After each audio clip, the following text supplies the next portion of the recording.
Tracking a cold front across the Gem State. This cold front is the reason why the wind has picked up today. So windy ahead of it. And once it passes on by overnight tomorrow morning, it will certainly be windy behind it. And we got a lot of clouds too associated with this cold front. Little specks of rain trying to pop up over the central mountains.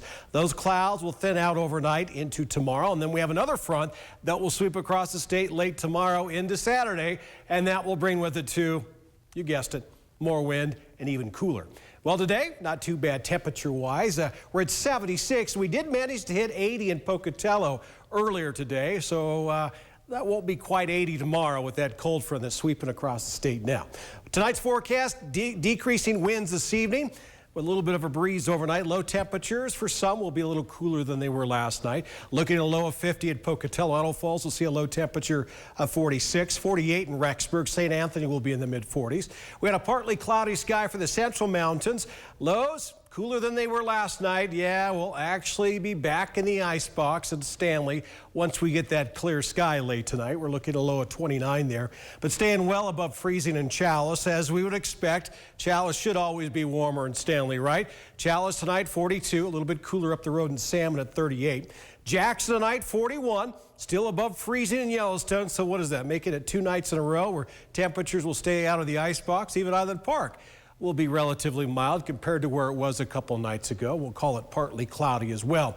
And then for the southeast corner, a partly cloudy one tonight. Low temperatures will range from the upper 30s to the mid 40s. Malad City will have a low of 44. And then tomorrow, a partly sunny day, maybe a little bit cooler than this afternoon. That means high temperatures lower to mid 70s for the most part. Preston, kind of the odd one out. They'll be in the upper 70s and warmer than average, despite that front that will have already passed across the state.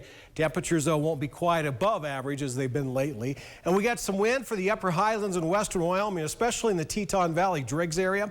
They're under a wind advisory tomorrow. Could see gusts as high as 45 miles per hour. And we got some rain. Maybe not in your neighborhood, but if you travel all the way from the central mountains, say tomorrow evening, tomorrow night, definitely some rain on the way. And temperatures will be cooler overall, only in the 60s, with only 59 in Stanley. So a cooler end to the work week than what we've seen earlier in the week. Wind advisory for the upper plain tomorrow. That's Idaho Falls, Rexburg, and St. Anthony from 11 in the morning to 7 in the evening, gusts up to 45.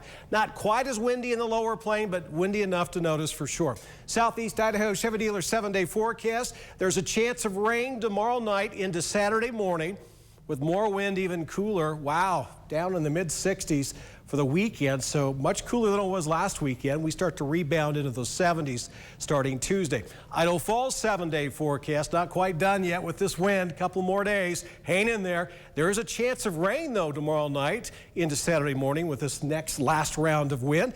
Then Sunday, much calmer day, a little bit on the cool side, 60 for high. We'll still be in the 60s going back to work on Monday. Teton area, we'll see some rain tomorrow night into Saturday and some wind and some cool air. Even cooler on Sunday with a high of only 52. And for the central mountains, we're cooling off as well. Could see some rain late tomorrow, definitely rain tomorrow night.